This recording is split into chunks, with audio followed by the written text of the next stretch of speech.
Merci, Emeline. Alors déjà, merci à vous de vous connecter et de participer à ces premières portes ouvertes digitales. Voilà, comme ce sont les premières, alors en effet, on a fait le BPAPT et le BPASC lundi et mardi, mais voilà, on est encore en phase d'expérimentation, donc veuillez nous excuser si tout n'est pas parfait. Mais surtout, vous recevrez à la suite de cette visio un document donc de satisfaction qu'on vous demandera de nous renvoyer de manière à ce qu'on puisse s'améliorer et qu'on puisse en effet voilà, reprogrammer ce genre de porte ouverte digitale et être le meilleur possible pour essayer de s'améliorer. Voilà, merci à vous. Donc participe Madame Catherine Spiteri, qui est donc la directrice de Formasat, Monsieur Dominique Tillet, qui est président du comité du Loiret, c'est bien ça Dominique, hein, comité du Loiret basketball, voilà, qui Oui, en est le président, hein, c'est bien ça, je oui, confonds sur la ligue et le comité, je oui, non, suis mais désolé. juste là, Voilà. je suis plus là en tant que responsable de l'Institut régional de formation de la Ligue. D'accord, ok. Ok Dominique, merci. Ensuite, nous avons Romuald Bercher, qui est le coordonnateur de la formation basket. Nous avons Monsieur Benoît Burguet, donc qui travaille aussi pour Formasat, mais qui est à la Ligue du centre de basket en tant que conseiller technique de Ligue, me semble-t-il. Benoît, c'est ça? Oui, c'est ça.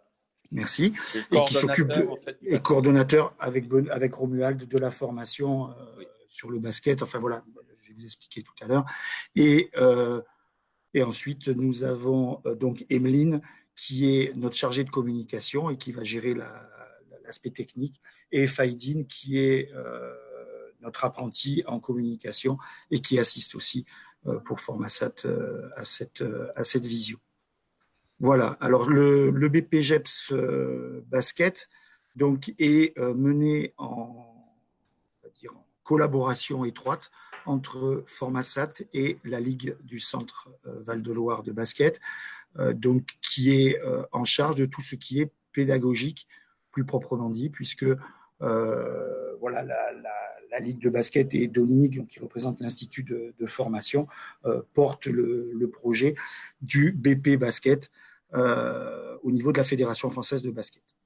Voilà, donc vous avez pour ce BP, en effet, vous devenez éducateur sportif en basket. Alors, bien sûr, tout à l'heure, que ce soit Benoît ou Romuald, vous aurez toutes les prérogatives du diplôme par la suite. Mais voilà, avec Formasat, au-delà de passer un BPGEPS basket, vous pouvez aussi passer d'autres BPGEPS et voilà, être aussi en charge, selon les diplômes que vous passez, d'autres métiers, voilà, ayant d'autres inscriptions à des diplômes. Et surtout, vous entrez on va dire, dans un projet professionnel. Vous sortez du système scolaire et vous entrez dans un projet professionnel avec des acquisitions de compétences que vous mènerez tout le long de votre vie, avec en effet la possibilité, vous le voyez là sur le slide, d'aller vers différents métiers tout au long de votre formation et de votre vie professionnelle. Alors en effet, le BP, c'est éducateur de basket là, mais après derrière, vous le savez, vous pouvez aller vers des DE, vers d'autres diplômes dans le basket, hein, le DE basket, mais certainement le DES, et je sais qu'il y a aussi d'autres diplômes. C'est le DEP, c'est ça, Benoît, me semble-t-il, dans le basket. Voilà, et vous le voyez, chargé de développement sportif, d'être animateur ou directeur d'accueil collectif de mineurs, voilà, manager, on y reviendra un petit peu plus tard. Merci de passer à l'autre slide, Emeline. Voilà, donc Formasat, c'est en effet, nous sommes donc organisme de formation, centre de formation par apprentissage, organisme de formation certifié AFNOR, d'accord. Donc c'est la norme obligatoire de certification pour les organismes de formation, et nous nous orientons aussi vers la qualification Calliope, qui sera une obligation pour les centres de formation par apprentissage. Nous avons 24 ans d'expérience dans la région, donc ça nous permet d'avoir en effet une certaine expertise de la formation par alternance dans les métiers du sport. Vous le voyez en rentrant. Alors, l'avantage de l'apprentissage, c'est que vous, entre guillemets, vous cherchez votre employeur avant d'avoir votre diplôme. Et donc, vous êtes déjà intégré dans une structure qui va vous accompagner tout le long de votre formation. Alors, on reviendra plus tard, hein, bien sûr, avec les différents intervenants. Mais sachez qu'en entrant dans cette formation, vous avez 83% d'insertion professionnelle à la sortie de votre diplôme, ce qui est assez relevé, hein, ce qui est très, très important, parce que si vous êtes sérieux pendant vos études, vous accumulez des compétences, vous passez votre diplôme, et derrière, l'employeur a tout intérêt à vous conserver s'il vous a formé, s'il est satisfait de vous. Après, en effet, l'avantage, alors en effet, en 24 ans, 2600 éducateurs sont sortis de Formasat dans les différents types de diplômes proposés.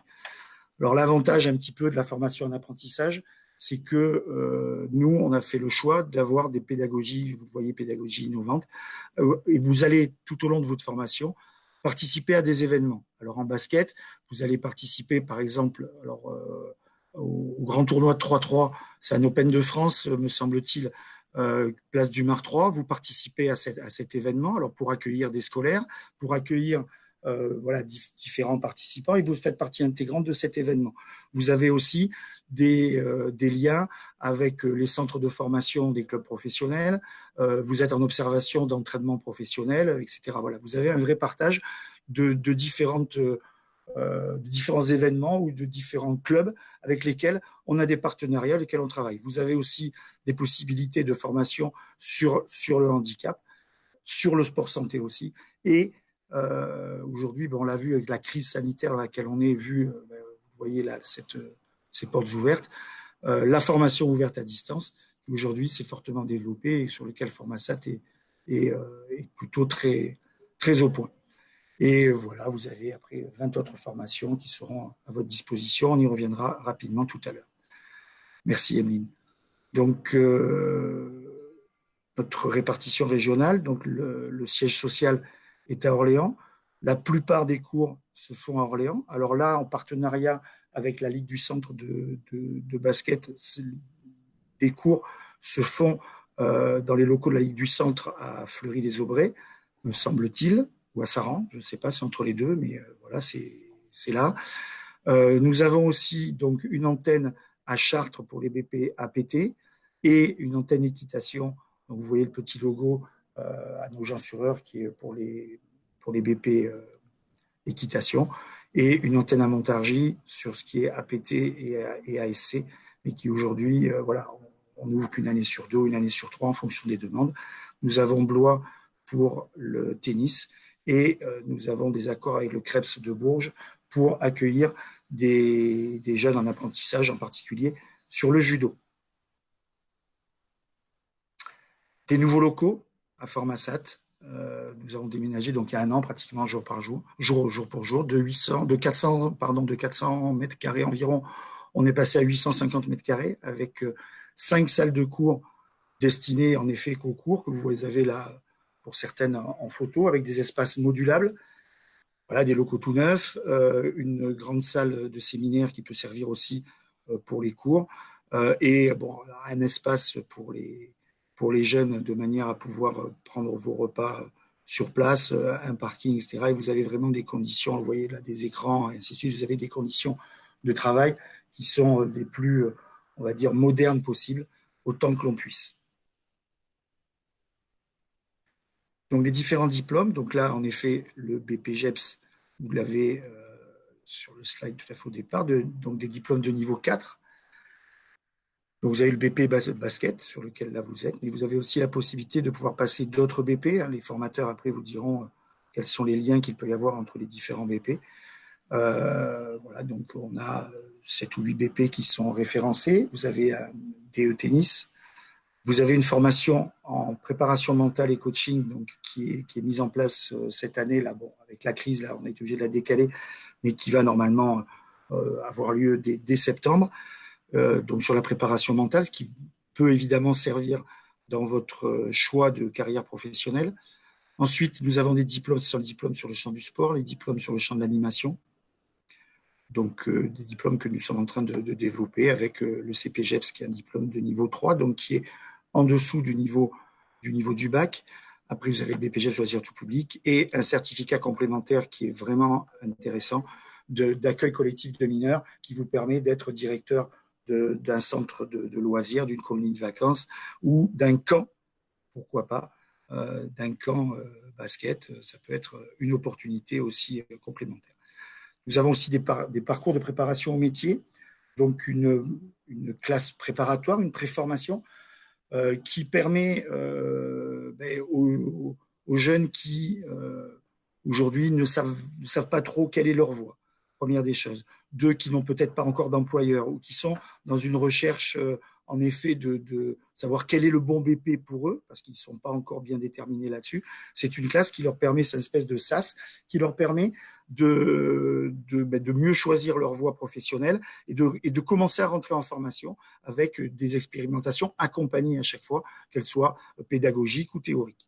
Un autre parcours, Fabrique ton parcours, là c'est pour les jeunes qui sont plutôt en difficulté, en grande difficulté scolaire et qui ont besoin en effet de se rétablir et de trouver leur voie. En effet, alors pas forcément sur des BP, mais sur les formations en alternance en général. Et puis une classe sportive de haut niveau qui là est plutôt dédiée aux jeunes des centres de formation des clubs professionnels, alors que ce soit en foot, en basket, de manière à ce que ces jeunes puissent avoir un accompagnement qui corresponde à leurs impératifs d'entraînement particuliers. Et puis de leur donner l'opportunité aussi d'accompagner sur leur double projet en centre de formation, de les accompagner et de leur permettre de s'orienter vers un BP, quel qu'il soit, alors sport collectif ou activité physique pour tous, selon ou un autre, pourquoi pas, selon leur sport de prédilection.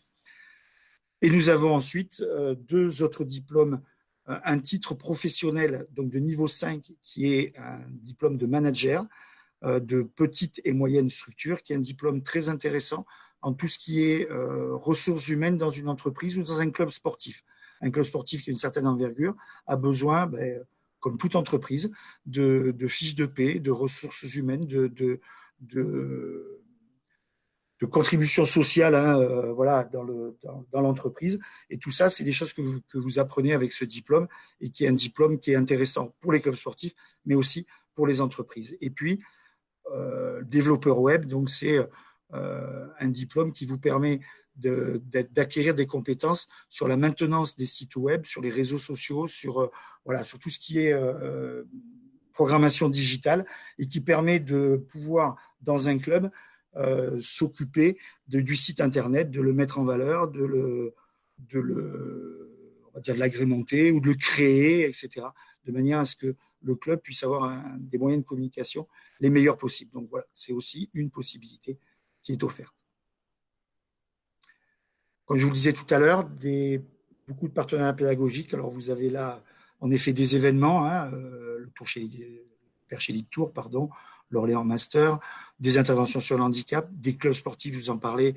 Bon là, pour vous, bien sûr, ce qui est intéressant, c'est les partenariats avec l'OLB et aussi des actions sport santé. Donc, où vous avez, grâce à ces clubs, des mises en situation particulières qui permettent d'améliorer les compétences et de confronter pour vous à une approche du haut niveau et au centre de formation. Et aussi, alors je parle là du basket, mais je pense qu'il est aussi intéressant de voir ce qui se fait dans d'autres sports collectifs de manière à avoir aussi plusieurs idées et plusieurs comment dire, projets et objectifs, de voir ce qui se fait ailleurs. C'est toujours intéressant pour mieux se construire. Voilà. Donc ça, c'est des choses que vous aurez l'opportunité de voir. Alors c'est vrai qu'on n'a pas mis le tournoi de 3-3, mais là, vu qu'il va être annulé, Dominique, c'est peut-être pour ça qu'on l'a pas mis, mais en effet, au niveau du basket, c'est quelque chose qui. Je parlais de la crise là, en effet, voilà, le tournoi de 3-3 est annulé. Mais voilà, nous avons là, suite à cette crise sanitaire inédite, nous avons pu mettre en place pour la rentrée une formation ouverte à distance. Donc là, déjà, tous les jeunes qui étaient en formation depuis le mois de mars donc, sont en formation ouverte à distance. Ça marche plutôt bien et même très bien avec les formateurs, de manière à ce qu'ils puissent continuer les cours et pouvoir passer leur certification pour ceux qui sont en deuxième année. Pour l'entrée en formation, le PSC1 était une obligation pour pouvoir s'inscrire et passer les tests. Là, vu les circonstances, le PSC1 ne sera exigé que lorsque vous passerez les EPMSP, donc qui sont les exigences préalables à la mise en situation pédagogique. C'est un petit examen qui se passe lorsque vous êtes en formation. Donc le PSC1, vous pourrez le passer lorsque vous serez déjà entré en formation, vu les circonstances là de cette année. Donc pas d'affolement si voilà, les organismes ne vous permettent pas de pouvoir passer votre PSC1. Vous pourrez le passer lorsque vous entrerez au mois de septembre en formation avec Formasat. On verra à ce moment-là quels sont les protocoles sanitaires qui permettront de le passer. Idem pour les EPEF, il y avait des obligations donc d'exigences préalables à l'entrée en formation. Ce sont les tests d'entrée d'État qui sont obligatoires pour entrer en formation. Là, ces EPEF ne seront plus exigibles pour l'entrée en formation. Par contre, ils seront passés en cours au début de la formation dans l'organisme de formation. Donc, lorsque vous entrerez en formation, vous aurez déjà un positionnement, ce qui est une obligation sur les formations en alternance pour savoir ben voilà, où vous en êtes, quel a été votre vécu, quelles sont, au niveau pédagogique, par exemple, vos différentes expériences. Et puis, vous aurez à passer ces tests-là au début de la formation, mais à l'intérieur de l'organisme de formation. Donc, aujourd'hui, pour vos inscriptions, il faut juste votre carte d'identité, un certificat médical. Il me semble que il est aussi obligatoire d'avoir l'extrait de casier judiciaire, me semble-t-il. Non, pas pour l'instant. Non, parce que c'est uniquement si la personne rentre en formation. Oui, d'accord. Que les EPMS okay. demander la carte de délivrance. Et le certificat médical de moins d'un an. Donc, si vous êtes de moins d'un an, voilà. Il y a 4 mois, le certificat reste valable. Donc, inscrivez-vous. Voilà, aujourd'hui, la carte d'identité, le certificat médical de moins d'un an, inscrivez-vous et ça va permettre de vous répertorier et de pouvoir vous aider dans les différentes recherches d'emploi que vous pouvez faire et de répondre à toutes vos questions et de pouvoir vous accueillir en formation. Et après, en effet, il y aura des positionnements et des tests d'entrée, mais qui seront faits en début de formation. Et puis, voilà, vous aurez un calendrier d'entrée en formation. Aujourd'hui, on est incapable de vous donner des dates parce qu'on ne sait pas au niveau sanitaire quelles seront les directives de notre ministère de tutelle, qui est le ministère des Sports. Okay, donc là, pour l'instant, on n'a pas de prérogative pour savoir si la rentrée sera fin août, en septembre, à quel moment on pourra reprendre précisément les activités de formation et les activités sportives aussi. Donc, mais tout ça, en vous inscrivant, bien sûr, vous serez au courant et vous pourrez nous suivre sur les différents réseaux sociaux que l'on peut avoir à Formasat et bien sûr de prendre des renseignements auprès de la Ligue du Centre de basket. Voilà, je pense avoir fait le tour de la présentation.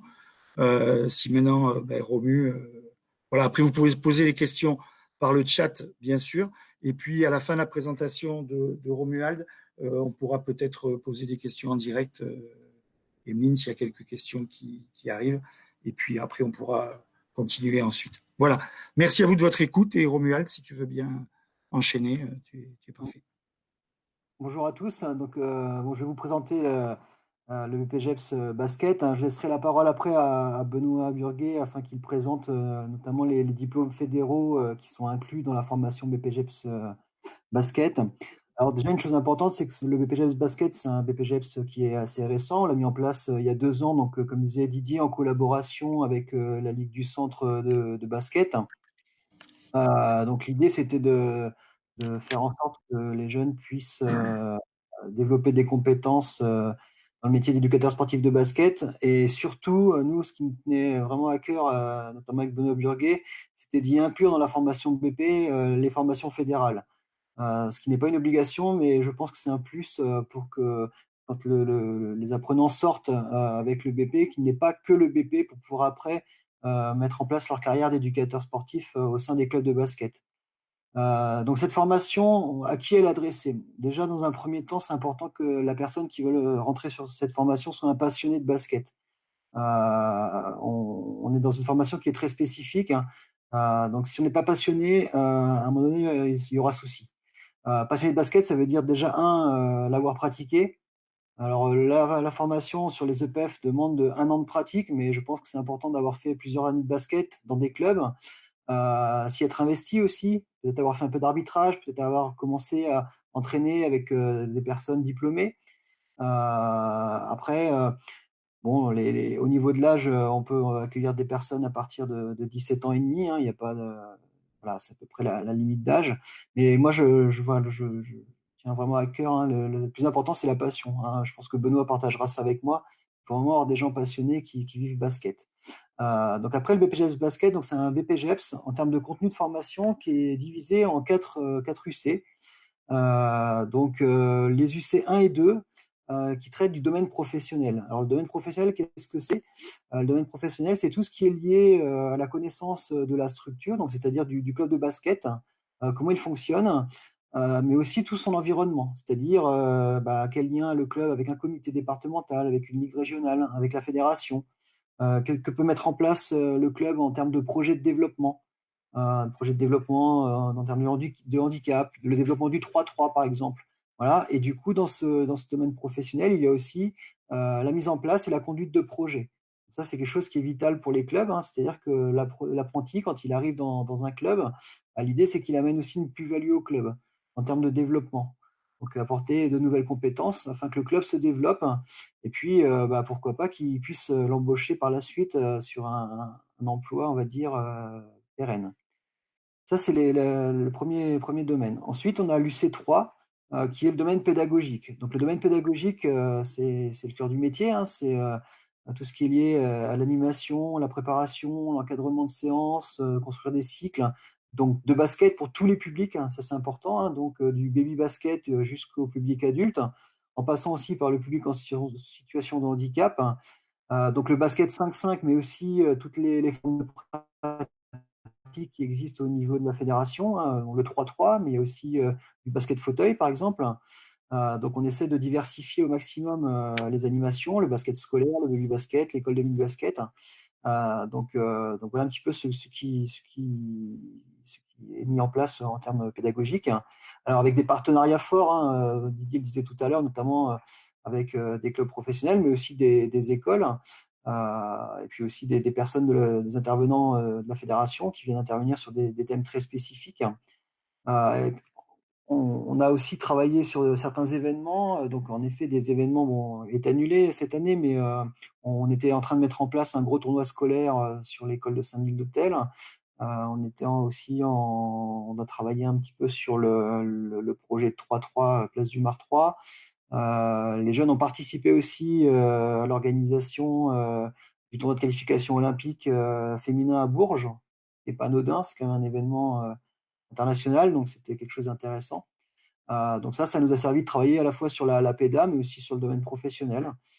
Et puis le dernier domaine de contenu, c'est l'UC4. Donc l'UC4, c'est le domaine technique. Donc le domaine technique, là, il est complètement lié aux diplômes fédéraux de basket. Ce qu'il faut savoir, le domaine technique, ça équivaut au CQP, à l'ensemble du CQP, le P1, le P2, le P3 du CQP basket. Benoît pourra en parler tout à l'heure. Donc là, on est vraiment dans l'entraînement pur et dur de basket. Donc là, on aborde vraiment toute la partie très spécifique au basket, les différents contenus en attaque, en défense, les contenus aussi en préparation physique, préparation mentale, coaching. Voilà, donc on est vraiment dans l'activité basket pur et dur. Donc l'UC4, hein, le domaine technique, pour quelqu'un qui rentre en formation, s'il a le CQP, hein, c'est ce qui est possible, à savoir qu'il valide automatiquement ce domaine technique, donc l'UC4 du BP. Autre chose aussi par rapport aux différents UC, c'est quelque chose qui est important, si quelqu'un a déjà un BPGEPS, par exemple un BPGEPS activité physique pour tous, notamment, le BPGEPS activité physique pour tous valide les 2 premiers UC, donc tout le domaine professionnel, l'UC1, l'UC2. Donc, on peut avoir des profils aussi de personnes qui viennent déjà avec des diplômes. Donc ça, c'est important. Donc, d'où l'importance ce que disait Didier tout à l'heure, du positionnement de départ. Hein. Le positionnement va nous permettre de mieux vous connaître, mais aussi d'élaborer votre parcours en fonction de votre expérience et des diplômes que vous avez eu déjà, soit diplôme d'État, soit on va dire diplômes fédéraux. Voilà. Pardon. Dernière chose, l'avenir, c'est-à-dire qu'est-ce qu'on peut faire après avec un BPGEPS basket. Donc bien sûr, là on est très spécifique, c'est-à-dire qu'avec un BPGEPS basket, on est éducateur sportif de basket. Donc on va entraîner, on va animer dans les clubs l'activité basket. Alors, l'importance des diplômes fédéraux par rapport à ça, c'est lié au cahier des charges de la Fédé, c'est-à-dire que pour entraîner à un certain niveau, Benoît vous en parlera tout à l'heure, il faut certains diplômes fédéraux. Le BPGEPS ne donne pas de prérogative de niveau d'entraînement et de coaching. Voilà, donc c'est pour ça que les diplômes fédéraux sont intégrés. Maintenant, après avoir fait un BPGEPS basket, on peut aussi faire un autre BP. Hein, donc si on a un BPGEPS basket, on valide tout le domaine professionnel. Donc on peut éventuellement repartir sur d'autres BP, comme par exemple en activité physique pour tous. Pourquoi pas aussi en activité de la forme, pour pouvoir après partir sur le métier de préparateur physique, par exemple. Ça peut être une des voies. Et puis après, continuer dans la filière basket, c'est-à-dire passer les différents diplômes comme le CQP, le diplôme d'État pour être entraîneur vraiment de niveau national, et puis pourquoi pas le DES peut nous permettre de devenir entraîneur professionnel de basket. Donc voilà un petit peu la présentation du diplôme. Je vais laisser la parole à Benoît afin qu'il présente assez rapidement les diplômes fédéraux que nous faisons passer aux apprentis dans notre formation. Benoît. Oui, bonsoir. Bonsoir tout le monde. Oui, moi je suis le coordonnateur spécifique basket, puisque Romuald est le coordonnateur général. Et donc, je m'occupe de la partie spécifique. En fait, comme il l'a bien expliqué, on a associé tous les brevets un peu et les diplômes fédéraux jusqu'au CQP en parallèle et en interne dans la formation, ce qui est quand même assez rare, pour répondre en fait au statut de l'entraîneur. Puisque quand on sort avec un BPGEPS basket, la fédération met ce BPGEPS, on a le droit d'être salarié, d'être employé par une structure, mais on ne peut pas, entre guillemets, coacher des équipes et répondre au statut régional de l'entraîneur. Donc, c'est pour ça que déjà, depuis quelques années, on a mis ça en place avec cette formation parallèle et les meilleurs pourront sortir avec un BPGEPS et un CQP complet. Le CQP qui permet quand même d'entraîner jusqu'en National 3 masculine et National 3 féminine et National 2 féminine aussi. Donc voilà pour répondre à ce statut de l'entraîneur. Bon, on a eu, bien sûr, quand on a des arrivées, quand on fait le recrutement, on a des gens qui arrivent, qui ont l'animateur, l'initiateur ou qui n'ont rien du tout. Donc, on s'est quand même adapté à l'intérieur de ce BP pour faire des groupes de travail, animateurs, initiateurs, et d'enchaîner derrière sur une deuxième année avec les différents présentiels donc du CQP, hein, soit le CQP1, le CQP2, le CQP3, hein, qui valide donc le CQP complet. Donc, on est une des seules un peu formations comme ça en France en alternance, avec l'autorisation, bien sûr, de la direction technique nationale, d'avoir le droit de cumuler ces deux diplômes.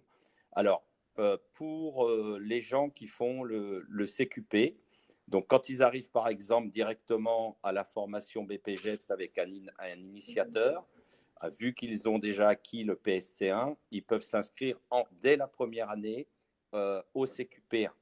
Après, les évaluations du BPGEPS, ça reste en alternance chez nous avec la Ligue et Formasat et la Jeunesse Sport, bien sûr.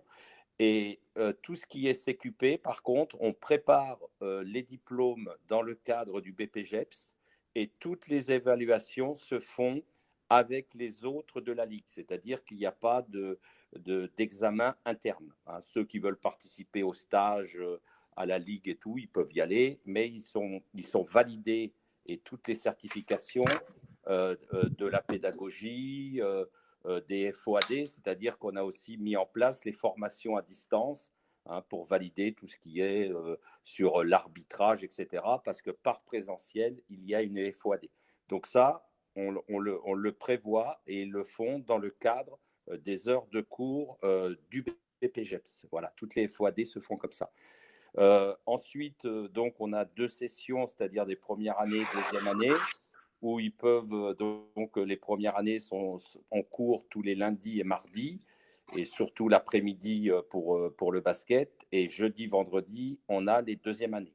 Donc là, on a 2 ans de fonctionnement. Les futurs, on a des gens là qui vont sortir normalement.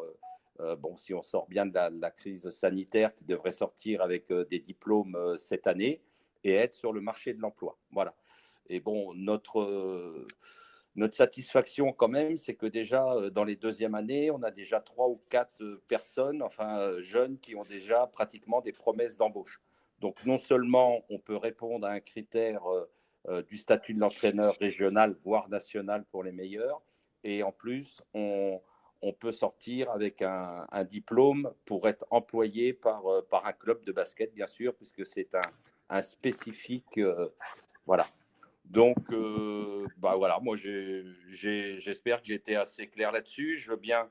Alors après, oui, je devais en parler parce qu'on a des nouveaux diplômes fédéraux qui vont être mis en place soit l'année prochaine, soit à la rentrée 2021, puisque c'est en cours de projet au niveau de la fédération, mais ça va se faire. C'est-à-dire qu'il y a les brevets fédéraux, les nouveaux brevets fédéraux qu'on va inclure dans les formations, sûrement en 2021. C'est-à-dire il y a le brevet fédéral enfant. Ça correspond en fait quand on encadre des gamins de U7 à U11, c'est un peu l'équivalent de l'animateur. On aura le BF jeune des U13 à U15, c'est un peu comme l'initiateur. Et puis après, l'ER, etc., enfin les anciens diplômes, on va avoir le BF adulte et le BF vivre ensemble. Donc nous, selon ça, si on a, la fédération a quand même prévu des équivalences, puisque si on a l'initiateur, on a le BF enfant et jeune ou adulte. Parce que après, ça dépend dans quelle filière on veut s'orienter. C'est-à-dire que là, je vous ai dit qu'il y avait 4 filières peut-être qui pouvaient être différentes, mais ça dépend un peu de sa philosophie de formation. Soit on veut faire des jeunes, soit on veut faire de l'animation, soit on veut être entraîneur, soit on veut être développeur. Voilà, c'est un peu les mots-clés qu'utilise la fédération. Et après ce BF complet, on peut s'orienter, il y a des passerelles pour aller vers les CQP. Donc, bien sûr, on pourra avoir des brevets, le BPGEPS, et associés aux nouveaux brevets fédéraux, donc qui sont en train de se mettre en place. Voilà. Moi, j'ai terminé ce que j'avais à dire. Après, si vous avez des questions, je suis à votre disposition sur des questions plus spécifiques. Merci Benoît et Romuald. Voilà, donc si vous avez des questions, c'est le moment. Il ne faut pas hésiter. Vous pouvez ouvrir votre micro si vous voulez poser vos questions. Vous n'êtes pas obligé de passer par le chat. Voilà, allez-y. Sur tout ce qui est pédagogique en particulier et sur le diplôme après, Nicolas Baudu, donc, qui est développeur de l'alternance au sein de Formasat, pourra vous donner en effet les différents types de contrats et le contrat d'apprentissage, quelles sont ses obligations et ses avantages surtout voilà, pour vous et pour vos employeurs potentiels. Voilà, donc tout ce qui est pédagogique, n'hésitez pas là sur les questions que vous pouvez avoir sur le diplôme. Oui, bonjour Fabien. Bonjour Fabien. Je peux poser une question? Bien sûr. Alors en fait, moi j'ai 40 ans, donc ça serait dans le cadre d'une reconversion. Et j'ai un club de basket qui est intéressé par moi, sauf qu'il me demandait justement s'il y avait un organisme pour payer la formation et pour prendre en charge une partie du salaire. Alors, dans la présentation de Nicolas, il y aura voilà, sur les différents contrats d'alternance possibles. Ça sera un contrat de professionnalisation. Enfin, Nicolas pourra répondre à la question, mais en effet, voilà, il y a des solutions pour les clubs, en passant en particulier par les OPCO, pour pouvoir prendre en charge la formation. D'accord, donc ça existe alors. Oui, ça existe. Oui, oui. Il m'a parlé Tout à du fait. fonds GESIF. Ça existe aussi, c'est possible. Ça existe aussi. Oui, le fonds GESIF, ça existe, mais dans ce cas, ça veut dire que votre employeur actuel vous autorise effectivement à prendre ce congé de formation. D'accord. C'est ce que ça veut dire. Et il vous permet effectivement d'accéder à la formation. Et là, D'accord, donc j'en parle à mon employeur. Ok. voilà. Bon, très bien, c'est ce que je voulais savoir déjà. Merci. Je vous en prie. Est-ce que vous avez d'autres questions?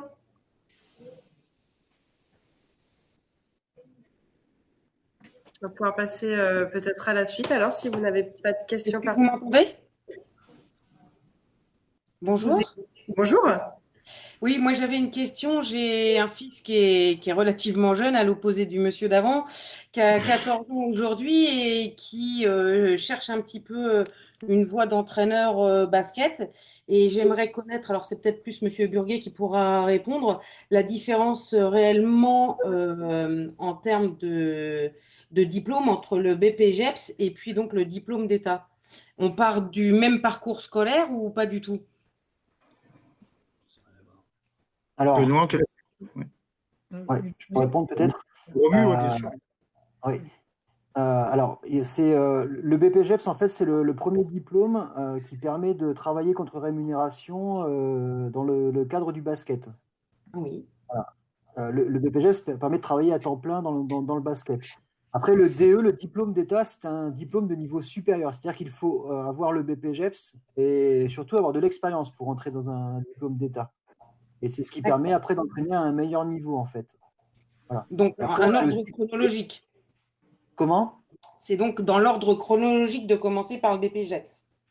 Oui, exactement. Alors, on peut aussi commencer par un CQP, mais le CQP, on est limité en termes de volume horaire de travail. D'accord, ok. Voilà. Donc, la logique, en effet, c'est de commencer par un BPGEPS, et puis après, aller en effet sur des diplômes d'État. Après, concernant votre fils, comme il est assez jeune, Oui. ce qui peut être aussi intéressant, c'est qu'il commence déjà un petit peu travailler, pas travailler, mais être dans un club pour dès qu'il a la possibilité de passer les premiers diplômes fédéraux. Alors, je ne sais pas si c'est 16 ans, Benoît pourra peut-être répondre, mais passer les premiers diplômes fédéraux de manière à ce que quand il viendra sur un BPGEPS, il y ait déjà des bagages au niveau des diplômes fédéraux. D'accord. Non, mais parce que maintenant, c'est de plus en plus tôt qu'on prend l'orientation et à la fin du collège, on y est. Donc, effectivement, en fonction des niveaux scolaires, il ne faut pas se tromper d'orientation. Très clairement. Exactement. Maintenant, enfin, moi, je lui conseille quand même fortement d'essayer d'aller jusqu'à un diplôme scolaire comme le bac, par exemple, avant d'aller sur D'accord, un oui, un bac général. Pas forcément. C'est mieux, mais pas forcément. D'accord. Voilà. En sachant qu'à Formasat, comme l'a montré Didier tout à l'heure, on a aussi une classe prépa, justement notamment pour des jeunes comme ça qui n'ont pas encore l'âge de rentrer sur des BP, pour un petit peu appréhender la formation. Ça peut être une classe prépa pendant 1 an avant de se lancer dans une formation de BP. Très bien, je vous remercie. Ça répond à la question. Est-ce qu'il y a d'autres questions? Est-ce qu'on peut passer à la suite avec Nicolas? Nicolas, tu es prêt? Non, je ne suis pas prêt. Didier a oublié de me présenter, je suis vexé. Oui, je suis désolé, Nicolas, mais tu étais au fond de ma liste là et j'avais pas bougé l'onglet. Je suis désolé, Nico. Je suis. Vivement le déconfinement qu'on puisse traiter ça entre nous. On te laisse t'auto-présenter alors. Alors, je me présente, mais il l'a fait depuis. Oui, je me suis rattrapé parce que je m'en suis aperçu. Mon rôle à Formasat, je fais quelques cours sur le BPAPT notamment et Sportco, mais c'est surtout dans l'accompagnement des structures et des jeunes. Pour présenter un petit peu les types de contrats en alternance, donc Fabien a évoqué le fonds GESIF. C'est un mode d'entrée en formation, c'est pas ceux privilégiés dans les contrats d'alternance. Dans les contrats d'alternance, on a 2 types de contrats. Le contrat d'apprentissage, qui est le contrat utilisé par 80%, 85% des entrants à Formasat, puisqu'on est centre de formation par apprentissage. Et pour les personnes qui ont plus de 29 ans, le contrat de professionnalisation reste le dispositif privilégié en termes coût de revient pour une structure et en termes de démarche et de facilité de démarche. Il y a une petite information en bas de la diapo. En raison de la crise sanitaire, le délai est porté à 6 mois au lieu de 3 mois pour trouver un employeur à partir du premier jour de cours. Donc, ce qui veut dire qu'on étend un petit peu ce délai de recherche. C'est pas forcément bien sur le plan pédagogique parce qu'on va prendre du retard sur quelques petits travaux déjà à rendre dès le début, mais ça peut permettre à certains candidats qui ont eu des difficultés à démarcher des employeurs en ce moment d'avoir un délai supplémentaire. L'apprentissage, c'est un contrat de travail, tout comme le contrat de professionnalisation. Ce sont 2 contrats de travail qui engendrent donc le statut de salarié pour les jeunes qui sont sous ces types de contrats. Soit à durée déterminée, donc qui couvre au minimum la durée de la formation avec les délais que j'évoquais, soit à durée indéterminée. On peut très bien signer un CDI et commencer ce CDI par une période d'apprentissage de la durée de la formation. Donc, ces 2 types de contrats sont des contrats aidés par l'État. Pour le contrat d'apprentissage, il y a des aides importantes que l'on verra tout à l'heure. Pour le contrat de professionnalisation, il y a des aides également un petit peu moins importantes, mais on a des partenaires comme Pôle emploi qui peuvent venir compléter les aides. La formation, pour répondre à la question de Fabien tout à l'heure, donc en plus des aides de l'État et des aides d'autres organismes, la formation est prise en charge dans ces 2 types de contrats par ce qu'on appelle maintenant les OPCO, les opérateurs de compétences, ce qui signifie que le coût de formation n'est pas à supporter ni par le candidat ni par le club. Ça reste un gros avantage pour une formation BP qui fluctue d'un coup entre 8 et 10 000 euros. Ça reste un gros avantage de ne pas avoir à débourser cette somme. L'obligation de nommer un maître d'apprentissage pour accompagner l'apprenti, fonction très importante au sein du club remplie par ce maître d'apprentissage, puisque ce sera la personne qui accompagnera l'apprenti dans ses missions quotidiennes, en plus des élus du club, du président, du trésorier, du secrétaire, qui sont souvent les 3 personnes privilégiées pour suivre et pour encadrer l'apprenti. Mais le maître d'apprentissage apportera son expertise technique et de terrain et surtout son expérience pour guider l'apprenti dans ses missions. L'idée de travailler et de rentrer en formation en contrat d'apprentissage ou en contrat de professionnalisation, c'est d'acquérir une expérience professionnelle durant toute la formation. Ce statut de salarié et cette alternance mise en place permettront aux jeunes d'accumuler 2200 heures d'expérience en entreprise, ce qui est vraiment un temps très très important. En plus de se former, on acquiert une expérience et du coup, une fois diplômé, on n'est pas livré à soi-même, on a déjà l'habitude des fonctions qu'on occupe. Didier le disait, une insertion professionnelle facilitée, le fait d'être salarié avant même de rentrer, d'obtenir le diplôme, on a pour habitude de dire qu'on cherche l'employeur avant de se former et non une fois diplômé, ce qui est plutôt intéressant dans une idée de pérennisation d'emploi si les structures en ont les moyens. Si elles n'ont pas les moyens, ce qui arrive également, le but c'est en tant que salarié de côtoyer d'autres structures, de se créer un réseau et ainsi de se faciliter l'insertion professionnelle par la suite. La formation qui allie théorie pratique, c'est le principe de l'alternance, de ne pas avoir qu'une formation théorique en CFA, mais de vite trouver du sens dans ce qu'on va dire au CFA et de réinvestir tout ce qu'on va apprendre dans la pratique quotidienne en club. C'est un contrat qui se signe à 3. Le CFA est partie prenante, l'employeur est partie prenante et l'apprenti ou contrat de pro est partie prenante du contrat. Donc ce contrat est tripartite. Et on arrive à une alternance pour se partager entre le temps de travail de l'apprenti, une alternance moyenne de 14 heures de cours par semaine, 21 heures en entreprise. Si on annualise un petit peu le temps de travail, on est plutôt à 23-24 heures en entreprise, ce qui laisse vraiment beaucoup de temps pour apprendre le métier et réinvestir les connaissances délivrées par le CFA. On l'a évoqué tout à l'heure, le passage des EPMSP en début de formation. Donc, on essaye de faire passer cette petite épreuve le plus tôt possible dans le déroulement de la formation, puisque ça permet, une fois l'épreuve réussie, de demander à la direction départementale une attestation de carte professionnelle provisoire. Et on peut, grâce à cela, intervenir et encadrer des groupes au sein du club en autonomie. On reste sous la responsabilité du tuteur. Donc là, le tuteur a son rôle important et son aval à donner parce qu'on ne met pas en danger les publics qu'on encadre, mais dès l'instant où ce jeune a l'attestation provisoire, normalement, il est en capacité d'encadrer en toute sécurité. Emeline, s'il te plaît. Merci. Les barèmes de rémunération, donc j'évoquais tout à l'heure la prise en charge du coût de formation par les OPCO, donc ça c'est un avantage très important, mais il reste quand même pour les employeurs, il y en a 2 présents ce soir, le salaire de l'apprenti à prendre en charge, salaire qui dépend du niveau de diplôme et de l'âge de l'apprenti. Même chose pour le contrat de professionnalisation, je n'ai pas fait figurer sur la présentation les barèmes, il faut savoir qu'ils sont légèrement supérieurs à ceux d'un apprenti. Donc, quelqu'un qui est en contrat de professionnalisation touche un petit peu plus cher et donc coûte un peu plus cher à un club. Fabien, pour un ordre d'idée, on est sur 100% du SMIC pour un contrat de professionnalisation dès lors qu'on a plus de 25 ans.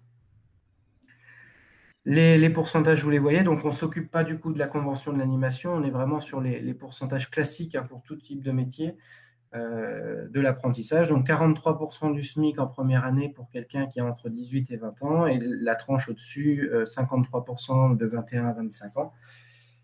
Deuxième année, 51% et 61% pour quelqu'un qui a plus de 21 ans. Donc ça, c'est le salaire à verser aux jeunes, mais ce n'est pas la somme à supporter par l'entreprise ou par le club, puisqu'il y a de grosses aides. Les premières aides que les jeunes ne voient pas, c'est le fait qu'il n'y ait pas de charge patronale et qu'il y ait une exonération quasi totale des cotisations sociales. Donc, ce qui est très important, un employeur avec cette exonération économise énormément d'argent. Une aide unique, étonnamment, elle s'appelle comme ça, mais il y en a d'autres. L'aide unique de l'État, c'est 4 125 € la première année, donc qui viennent en déduction des salaires que j'évoquais, et 2 000 € en deuxième année. À cette aide, on peut rajouter éventuellement l'aide tutorale. Donc, la condition, c'est que actuellement le tuteur soit salarié du club qui embauche l'apprenti. Peut-être que ça sera un petit peu moins le cas dans l'avenir, mais c'était le cas cette année.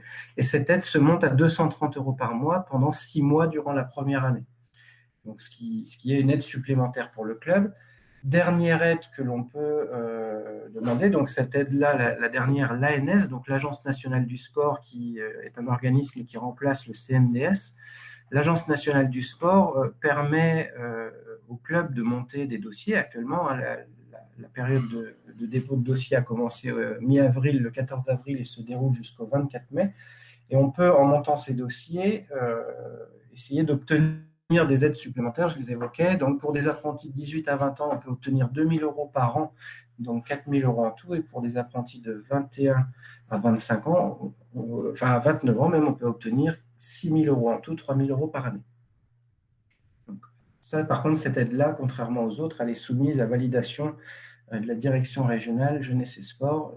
Ils ne pourront malheureusement pas retenir tous les dossiers. Dernière petite information, vous le voyez, on va faire des portes ouvertes après avoir présenté pendant 8 soirs, je crois, ou 9 soirs, toutes les formations pendant les 15 premiers jours du mois de mai. On enchaîne et on finit par la porte ouverte réservée aux employeurs, qui sera vraiment une porte ouverte qui vous expliquera les démarches. On va un petit peu faire une présentation générale de toutes les formations et on va essayer de vous donner des informations encore plus précises, diffuser pourquoi pas des simulations financières. Enfin voilà, on va vraiment consacrer cette dernière porte ouverte aux employeurs. Donc n'hésitez pas, si vous avez des contacts avec des entreprises, à dire à ces entreprises de s'inscrire et de venir visionner ces portes ouvertes de la maison. Voilà, je vous laisse me poser des questions, nous poser des questions si vous en avez.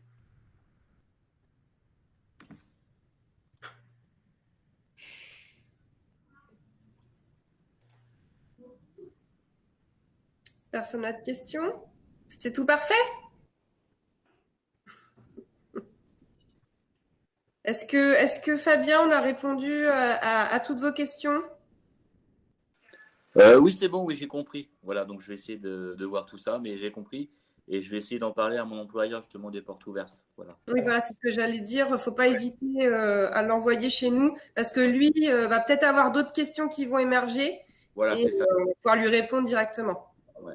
C'est ça, c'est-à-dire que excuse-moi, vas-y Fabien, excuse-moi. Non, justement, c'est le club de Châteaudun qui était intéressé par moi, donc je vais voir avec eux directement. Ça va être plus simple. D'accord. Mais voilà, vous avez bien compris que nous, notre objectif, c'est de vous accompagner tout au long de votre cursus professionnel, de votre projet professionnel. Voilà, nous, l'objectif, c'est d'essayer de vous accompagner du mieux possible pour que chacun puisse individualiser son parcours. C'est-à-dire qu'on n'est pas tous, voilà, on a tous des expériences différentes, on a des âges différents, hein, la preuve, mais c'est vous accompagner du mieux possible pour que votre parcours corresponde au mieux à ce que vous souhaitez en termes d'acquisition de compétences et du projet professionnel que vous voulez avoir. Et nous, après, ben voilà, ça se fait avec Formasat, puis après de pouvoir, ce que disait Nicolas, de pouvoir, au niveau de l'insertion professionnelle, continuer à vous suivre et de vous permettre aussi d'aller passer d'autres diplômes par ailleurs, alors, ou à l'intérieur de Formasat, ou par ailleurs sur les DE, par exemple, en basket, ou sur d'autres sports si vous le souhaitez. Voilà. Donc là, vraiment, hein, n'hésitez pas à revenir vers nous suite là à cette porte ouverte, voilà, de vous inscrire. Vous allez avoir les coordonnées de Nicolas, donc, qui est en charge, en effet, de faire matcher, comme on peut dire, les jeunes qui recherchent des contrats de travail et les entreprises, de manière à ce qu'on puisse essayer d'avoir la meilleure corrélation possible entre les deux. Et ce que vous disiez tout à l'heure, c'est que voilà, c'est vraiment un contrat à trois entre l'étudiant, la structure et le CFA. Et la structure qui est plutôt représentée en effet par le président, bien sûr, mais aussi par le maître d'apprentissage qui est quelqu'un de très, très important dans la formation. Donc voilà, l'idée, c'est vraiment de pouvoir vous accompagner là-dessus. Et n'hésitez pas à nous contacter voilà, de manière à ce qu'on puisse essayer de vous aider du mieux possible. Voilà. Mais voilà, les questions. Quelles sont celles qui ont été posées hier là, on se rappelle un petit peu s'il y avait eu des questions auxquelles on n'aurait pas répondu, parce qu'au fur et à mesure qu'on fait la présentation, on répond aux questions qui avaient été posées auparavant. Je pense qu'on a fait le tour. Hein. Oui, je pense qu'on a fait le tour aussi. Après, est-ce que, voilà, Benoît, Romuald, est-ce que vous avez des choses à rajouter est-ce que les participants ont des questions? Ce qu'il faut surtout, c'est, je pense, voilà, on a des retours par rapport voilà, les jeunes qui s'inscrivent et puis les structures. Hein. Je pense que Benoît avec Nicolas font un gros travail par rapport à ça, de mettre en lien les différents apprenants, et puis surtout les structures basket. Donc voilà, faut pas hésiter à revenir vers nous surtout hein, par rapport à ça. Donc là, si vous n'avez plus de questions, vous allez recevoir, comme le disait Didier tout à l'heure, un mail de la part de Formasat avec en pièce jointe la présentation que l'on vient de vous faire, les coordonnées effectivement de Romuald, de Nicolas et de l'accueil, si jamais vous rencontrez un problème avec votre espace de candidature. Et surtout, le lien vers le questionnaire de satisfaction, c'est très important pour nous que vous y répondiez. Comme le disait Didier, on essaye de s'améliorer voilà, au fil des jours, au fil des présentations. On a besoin de savoir ce qui s'est bien passé, ce qui était moins bien. Donc, n'hésitez surtout pas à nous le dire. Voilà. Ouais, excuse-moi, Emeline. Et après, il y avait des responsables de structures qui étaient là, des employeurs. Alors bon, en effet, il y aura la porte ouverte du 15 mai, mais peut-être avez-vous des questions plus particulières par rapport à la présentation qui a été faite là. Voilà, Oui, c'est Hervé Forta, donc président de l'US Vierzon. Bonjour Hervé. Bonjour. Je me permets de vous poser une question un petit peu plus personnelle, j'allais dire, qui concerne vraiment le club en particulier. On a vu s'afficher des numéros de téléphone de personnes ressources. À quel moment peut-on les joindre pour avoir une étude, je dirais, plus précise pour le cas qui peut nous intéresser en fonction du candidat qu'on peut avoir à présenter? N'importe quand, je dirais. Il va faire attention à ce que tu dis, Nicolas. Non, pas n'importe quand. On va éviter après 22 heures. Et puis... Mais sur n'importe quand de la journée, hein, aux horaires professionnels. de bureau. Oui, professionnel, voilà, il n'y a pas de souci. Et puis même si pour X raison on est occupé ou quoi, vous laissez un message et on vous rappellera dans les 48 heures. En général, voilà, on essaye d'être le plus diligent possible. Oui, sachez qu'actuellement, nous consultons nos téléphones, nos adresses email aussi. Donc, vous pouvez aussi envoyer un message par mail. Donc, il n'y a aucun problème là-dessus. Tout à fait. Merci beaucoup. Et si par malheur on vous a pas répondu, vous réinsistez et vous nous dites je vous ai déjà laissé un message, qu'est-ce que vous faites? Et puis voilà, c'est normal. Absolument. Vous nous relancez si toutefois ça n'était pas fait. Voilà. Oui, voilà. Nous sommes pour l'instant encore confinés. On va déconfiner progressivement, mais le télétravail fonctionne, les téléphones fonctionnent, donc n'hésitez pas à prendre contact avec nous et à nous poser toutes les questions qui seraient utiles et nécessaires. Pas de souci, au contraire, avec plaisir. Moi, je pense que si personne n'a d'autres questions, on va pouvoir clôturer cette troisième porte ouverte. Très bien. Merci d'y avoir participé. Merci à tous, merci à vous, et puis à très bientôt, à très vite.